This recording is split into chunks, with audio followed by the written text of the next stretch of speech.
Amen. So, magandang umaga po sa ating lahat. At tayo po, okay, tatako na po tayo sa pag-aaral ng salita ng Panginoon. At ang ating pong pag-aaralan ay matatagpuan po natin sa Isaiah 55 verses 6 to 8. Sabi po rito, hawak na po ba mga Bible natin? Isaiah 55 po, verses 6 to 8. Ang sabi po rito, Isaiah 55, verses 6 to 8 po. Babasahin ko na po. Ang sabi po rito, hanapin mo si Yahweh habang siya'y matatagpuan. Manalangin ka sa Kanya habang siya'y malapit pa. Dapat ng talikuran ang mga gawain ng taong masama at dapat magbago ng pag-iisip ang taong liko. Verse 8, sila'y dapat manumbalik at lumapit kay Yahweh upang kahabagan at mula sa Diyos makakamit nila ang kapatawaran. Tayo po'y manalangin. Aming Ama, marami pong salamat muli sa umagang ito, sa pribileyo na pinagalo mo sa amin. Panginoon, na kami ay pumunta sa iyong bahay-sambahan upang kami ay sama-samang sumamba, magpuri, manalangin at makinig at mag-aral ng iyong mga banal na salita. Dahil kailangan po namin, Panginoon, ang mga pagkaing espiritual upang patuloy naming ma-overcome ang lahat ng mga tukso at lahat ng gawa ng kaaway sa aming mga buhay. Kaya Holy Spirit, gabayan mo po kami sa oras na ito. Ikaw po ang aming dakilang guro at salamat po sa masaganang kapayagan na dadaloy sa aming kalagitnaan sa oras na ito. At balutin mo kami ng iyong banal na presensya, O God, at ikaw lamang aming itinataas sa oras na ito, Ama. Sa pangalan po ng iyong anak naming Panginoong Yesus. Amen. So ito po ipinamagatan ko po ito ng paano natin maranasan ang kabahagan ng Diyos at ang kanyang pagpapatawad. So, ang Diyos nga po, ang siyang lumikha sa atin. Hindi tayo nilikha sa mundong ito na para lamang sa mga bagay ng mundong ito. Hindi tayo naging tao na para bagang sumulpot lamang, na parang basta't maging tao ka lang upang mamuhay dito sa lupa. So, kung meron po tayong plano sa ating mga buhay, mas ang Panginoon po ay mayroon siyang magandang plano sa atin. Kaya lang, nung tayo ay wala pa sa Panginoon, ang bawat isa sa atin ay namumuhay po tayo ng hindi naaayon sa kalooban ng Diyos. Amen? So, paano natin maranasan ang kanyang kahabagan at ang mga pagpapatawad niya sa atin? So, meron po tayong mga dapat gawin para po maranasan natin ang kahabagan ng Diyos. Maranasan natin ang kanyang mga pangako kung tayo po ay makikinig sa tinig ng Panginoon. Kaya kung minsan magtataka ka, naroon ka na sa taluktok ng tagumpay ng buhay mo, masaya ka sa naging buhay mo, kaya lang, wala kang tunay na relasyon sa Panginoon. Kumbaga, kilala mo lang siya, totoong may Diyos. May Diyos na lumikha ng langit at ng lupa. Kaso nga laang, hindi tayo namumuhay ng naaayon sa kalooban ng ating Panginoon. At dahil nga po ang Diyos ay pag-ibig, ang bawat isa sa atin ay kinahabagan po tayo ng Panginoon at ipinaranas po niya sa atin ang pagpapatawad. Amen po ba? Kaya nga po, ang Diyos nga po ang gumagawa siya ng lahat ng mga bagay. Kung minsan, ayos na ang buhay mo sa mga bagay ng mundong ito, hindi ka nagugutom, meron kang magandang bahay, meron kang magandang sasakyan. Pero bakit minsan kung may time na ang Diyos ay nakikialam sa buhay natin? Inaalis niya yung mga bagay na yun yung nagbibigay kasiyahan sa atin, na kung saan yun yung ating pinangahawakan, yung mga bagay ng mundong ito. Amen? Kaya kung minsan inaalis po yan ng Panginoon. Bakit? Sapagkat nais ng Diyos na ipadaman niya sa atin yung kanyang katapatan, yung pagmamahal, kahabagan at pagpapatawad niya sa bawat isa sa atin. Kaya tayo ay dumadanas ng iba't ibang mga problema, pagsubok, at doon tayo tatawagin ng Panginoon. Amen?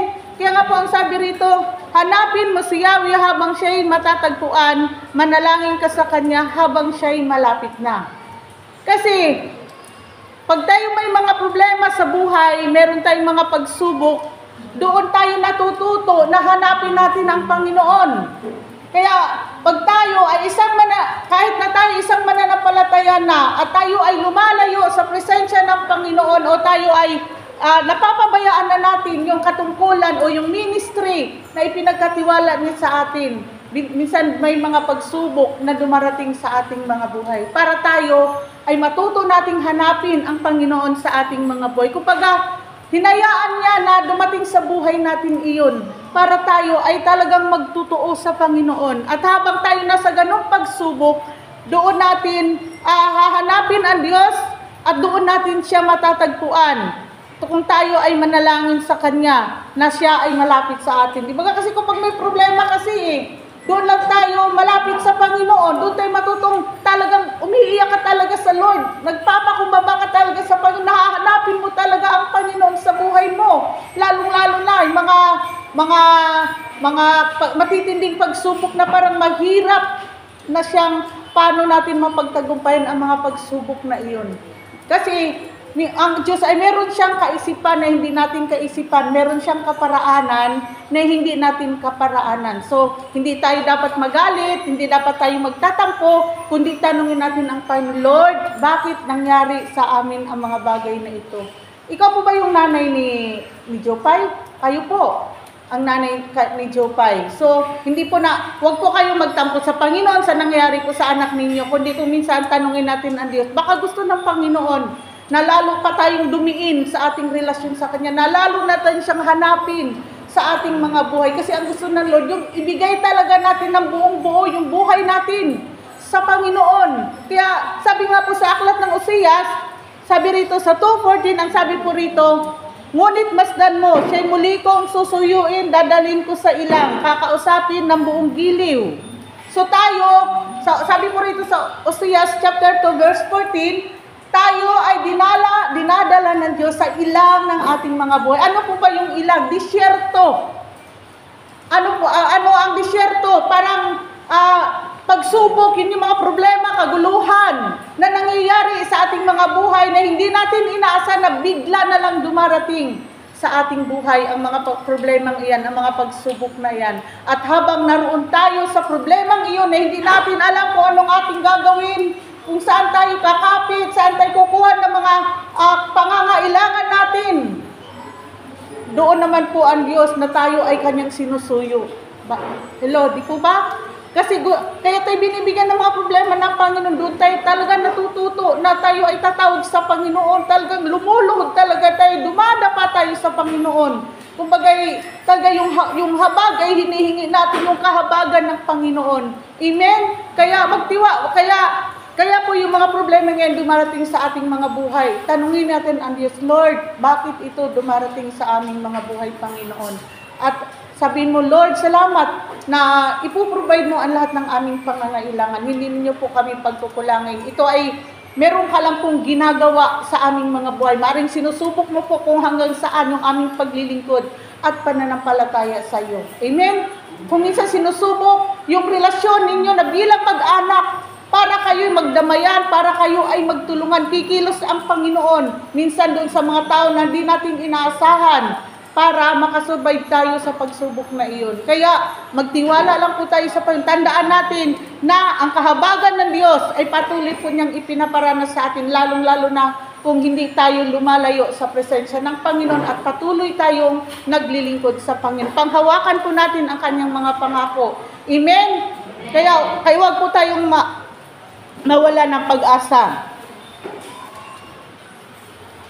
Ang sabi po rito sa Jeremiah 29:11, sabi po rito, kapag hinanap ninyo ako inyong matatagpuan. Kung buong puso ninyo akong hahanapin. So matatagpuan natin ang Panginoon kung siya ay buong puso nating hahanapin, buong puso. Ang Diyos po ay nakatingin sa ating mga puso. Hindi pwedeng kalahati lamang ng puso natin ang naghahanap sa Panginoon at yung kalahati ay para sa mga bagay na mundong ito. Di ba ang hinihingi niya sa atin? Ibigin natin siya ng buong puso at isip, lakas, kaluluwa at buong puso din natin siyang paglingkuran. Kaya hanapin po natin ang Panginoon ng buong puso at doon po natin siya masusumpungan habang ang Diyos ay gumagawa sa ating mga buhay upang patuloy niyang ipadama sa atin ang Kanyang kahabagan at pagpapatawad niya sa bawat isa sa atin. Tandaan po natin kung tayo ay nagmamatigas ang ating mga ulo, ang ating mga puso sa pagkilos na ginagawa ng Panginoon sa ating mga buhay. Pwede po niyang ibaling ang kanyang paningin sa iba kung tayo nagmamatigas. Halimbawa, gusto ng Lord, kaya dumadanas ka ng ganong problema sa buhay. Dahil nais ng Panginoon na siya ay isuko mo ng bumbu ang buhay mo sa Panginoon at magpatuloy tayo sa paglilingkod sa Lord. Pero pag tayo ay nagmamanhid-manhidan, tayo ay nagmamatigas ang ating puso, marami pong pwedeng tawagin ang Panginoon para gagamitin po niya, para doon niya ipadama ang kanyang kahabagan at pagpapatawad sa taong iyon. Amen po. Kaya napakahalaga mga kapatid na patuloy na tayo ay lumapit sa Panginoon at hanapin po natin siya ng buong puso. Tingnan mo ang bansang Israel. Sila ay bayang hinirang ng Diyos. Sila ang tunay na bayan ng Diyos. Pero dahil sa kanilang pagmamatigas, anong ginawa ng Panginoon, ng Diyos, ng ating Ama? Inalis niya ang kanyang paningin sa bansang Israel, ang kanyang mga mata, at ibinaling sa atin na mga hintil na nakinig sa kanya at tinanggap ang kanyang anak bilang Panginoon at tagapagligtas. Kaya ngayon tayo ay naligtas dahil ang bansang Israel ay matigas po sila. So ganun din po ang mangyayari sa atin. Kung yung tunay na bayan ng Diyos ay kanyang tinalikuran sa panahon natin ngayon, mas pa po kaya tayo na hindi tayo ang tunay na bayan ng Diyos. Kumbaga tayo ay isang sanga lamang naligaw na inugpong doon dahil sa kaligtasan, dahil sa kamatayan ni Kristo na inugpong tayo sa puno ng ubas. Pero hindi naman talaga tayo yung sanga ng tunay na ubas dahil sa ating pagtanggap sa Panginoon. Tayo ay, kumbaga, tinanggap natin ang Panginoon, hindi tayo nagmatigas at ibinigay natin ang buhay sa Kanya. Kaya naranasan natin yung kahabagan at pagpapatawad ng Panginoon. Amen po, palakpakan po natin ang Panginoon. Kaya po tayo ay narito ngayon sa lugar na ito dahil sa habag at pagpapatawad ng ating Panginoon.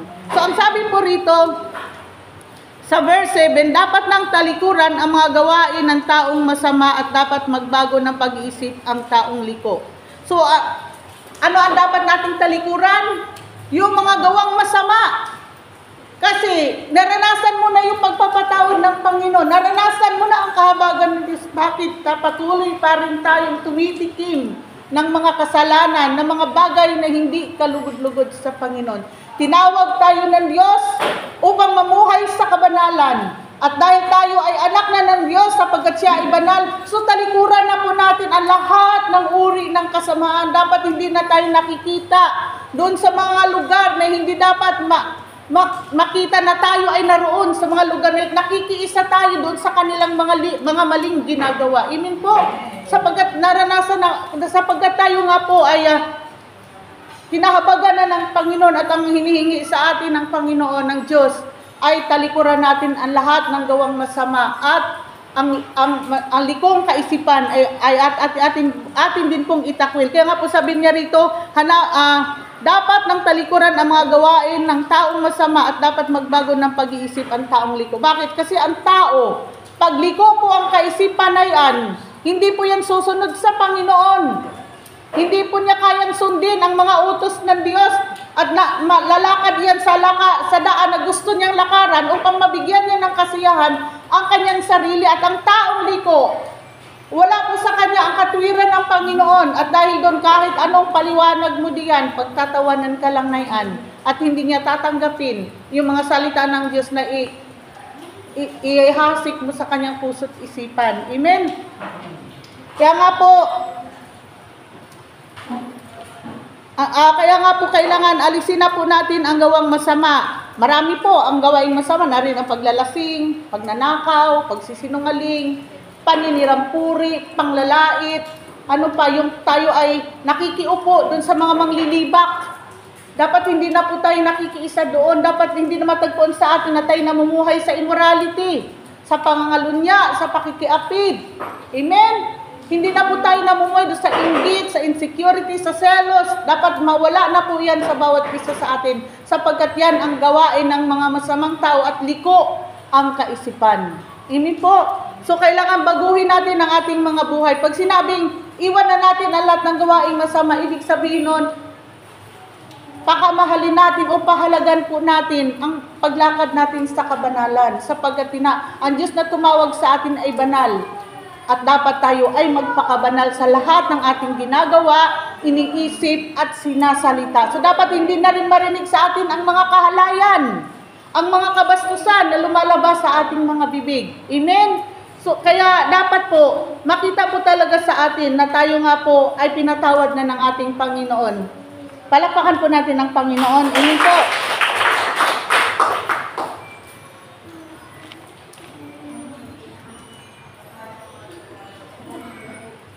Sabi po rito sa Efeso chapter 4 verses 17-19, ito nga ang sinasabi ko at sinasaksihan sa Panginoon, na kayo hindi na magsisilakad pagaya naman ng lakad ng mga hintil. Tayo nga po ay mga hintil, pero dahil sa biyaya ng Panginoon, tayo na po ay kabilang sa mga spiritual Israelites dahil sa ating pakikipag-isa sa anak ng ating Ama, na naranasan natin yung pagpapatawad, yung kahabagan dahil tayo ay nanalig sa kanyang anak, tayo ay niligtas ng kanyang anak. At kaya ngayon po, bihintil tayo, pero sa pagdating sa spiritual, kabilang na po tayo sa spiritual Israelites dahil sa pakikipag-isa natin kay Kristo. At sabi rito sa pagpapalalo sa kanilang pag-iisip. So dapat hindi na tayo magiging palalo sa ating pag-iisip. Ano man yung narating natin, gaano man tayo kagaling, dapat hindi makita sa atin na tayo po ay nagmamayabang o nagmamalaki. At nangahiwalay sa buhay ng Diyos, na dapat yung buhay natin ay hindi nakahiwalay sa Diyos. Kung saan ang Panginoon dapat naroon tayo. Kung pag sa araw ng ating pagsamba, dapat tayo ay nakikiisa. Amen, sapagkat yun ang kalooban ng Panginoon. At sabi pa rito, dahil sa kahangalang nasa kanila, dahil sa pagmatigas ng kalang puso, na sila sa di pagkadamdam ng kahiyan ay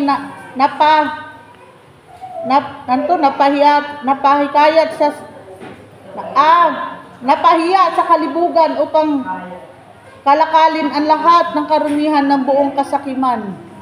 So kaya hindi dapat tayo nangangalakal na lahat ng mga masamang gawain para lang tayo kumita ay gagawin po natin, at kakambal pa doon yung lahat ng uri ng kasakiman na naroon yung mga kahalayan, naroon yung mga kalibugan, naroon yung pangangalakal na kung saan ito ay mga illegal na gawain. So dapat hindi na po makita sa atin. Hindi tayo nandadaya, hindi tayo anuhin mo yung kapwa mo, yung lalamangan mo yung kapwa mo para lamang tayo ay kumita.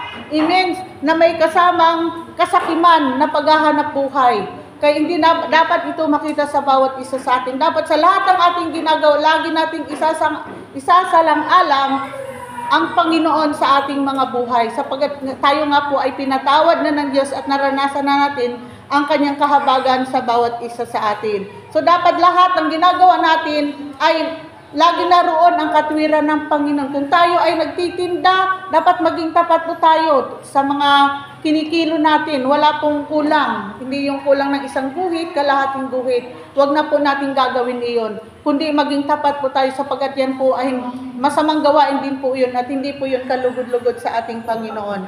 So sa verse 8 po, sabi rito, paano tayo? Sabi rito, sila'y dapat manumbalik at lumapit kay Yahweh upang kahabagan at mula sa Diyos makakapit nila ang kapatawaran. So ano sabi rito? Kailangan po nating manumbalik, lumapit sa Diyos upang tayo ay kanyang kahabagan. So ang paglapit sa Diyos, tandaan natin, kailangan buong puso. Pag buong puso kasi talagang tatalikuran mo na lahat ng uri ng kasamaan at kasalanan kung tayo ay manumbalik kay Yahweh. Kaya nga po, paano tayo manumbalik kay Yahweh? Ang sabi po sa Joel chapter 2 verse 13, ang sabi po rito,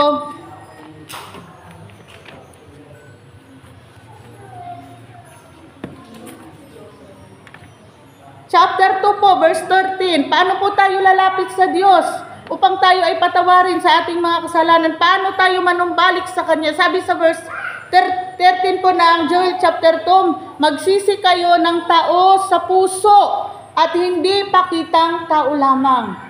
So kung tayo ay manumbalik kay Yahweh, sabi rito, kailangang magsisi tayo ng tao sa puso. Talagang galing sa puso natin. at hindi pakitang tao lamang. Amen. Sapagkat nakikita po ng Diyos ang laman ng ating mga puso. Nababasa po niya yun. Hindi natin pwedeng itago kung ano talaga ang laman ng ating puso. Kung totoo ba yung pagsisisi mo o pakitang tao lamang. Sa tao pwede nating itago kung ano talaga ang laman ng puso natin. Pero sa Diyos, hindi po natin pwedeng itago yun sapagkat alam niya ang laman ng ating mga puso. So, ang hinihingi niya sa atin na panunumbalik sa Kanya, kailangan yung ating pagsisisi ay talagang tao sa puso, yung ating pagsisisi. Talagang totoo, tunay, 100%. Huwag tayong tumulad sa aso. Kasi ang tao kasi na patuloy na tumitikim ng kasalanan, inihambing sa aso, isusukan niya, tatalikuran niya, mamaya, sabi sayang, laman siya din, babalikan, kakainin niya. So, ganun inihan tulad ng Diyos, as ang tao na patuloy na tumitikim sa kasalanan. So, pag tao sa puso, hindi mo natitikman anumang mga kasalanan na yung nagawa noon, kundi tatalikuran mo na yan ng lubusan, kundi ang maging kaligayahan natin ay ang sundin natin ang mga utos ng ating Panginoon. Amen? At sabi rito, magbalik loob kayo kay Yahweh na inyong Diyos.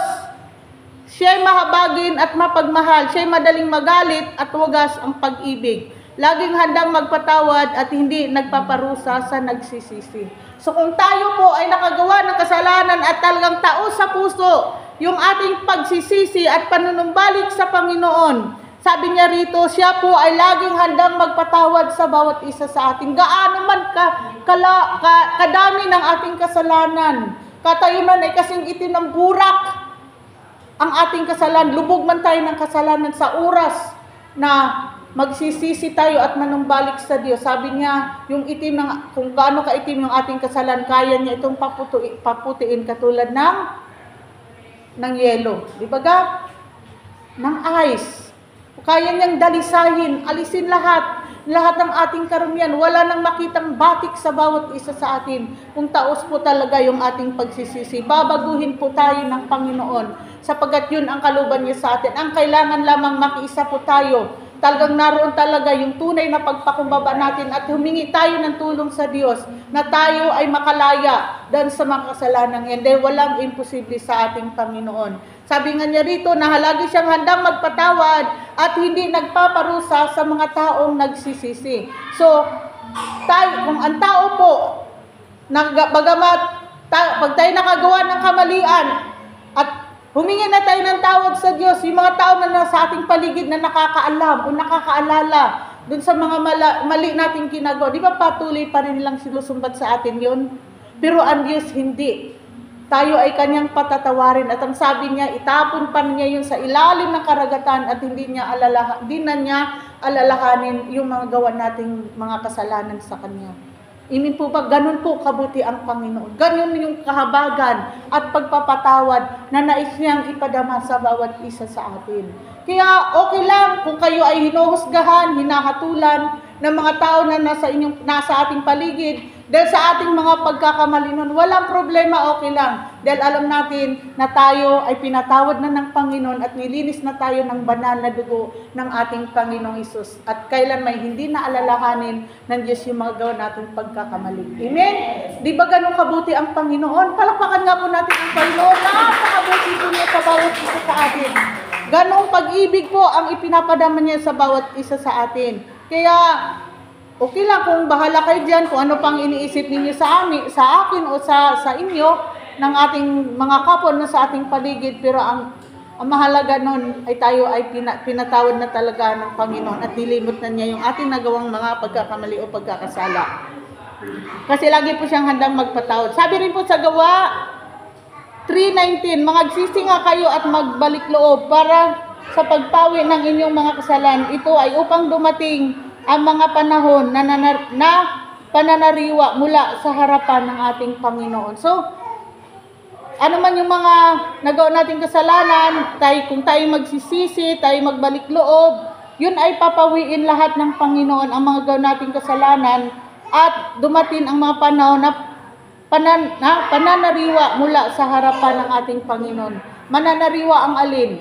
Kung tayo dati ay parang sugat-sugatan dahil sa ating mga nagawang pagkakamali, pagkukulang, yan ay aayusin ng Panginoon ang mga bagay na iyan. At isa ka ng bagong nilalang na kawangis ni Kristo. Kung totoo po talaga at taos puso yung ating pagsisisi at panunumbalik natin sa Diyos. Amen? Sapagkat ang Holy Spirit ay pagkakaloob niya po sa bawat isa sa atin. At ang Holy Spirit ang siyang mag-guide sa atin, lalo sa panahon natin ngayon, para tayo makapamuhay tayo ng naayon sa kalooban ng Ama na nais niyang lakaran sa bawat isa sa atin. So napakasagana po ng biyaya, ng kahabagan ng Diyos at pagpapatawad sa bawat isa sa atin.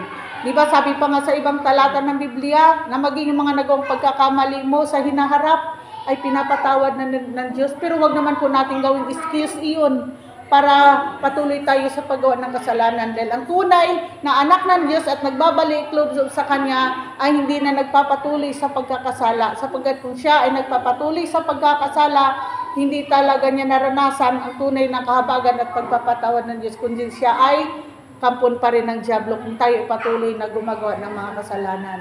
Amen?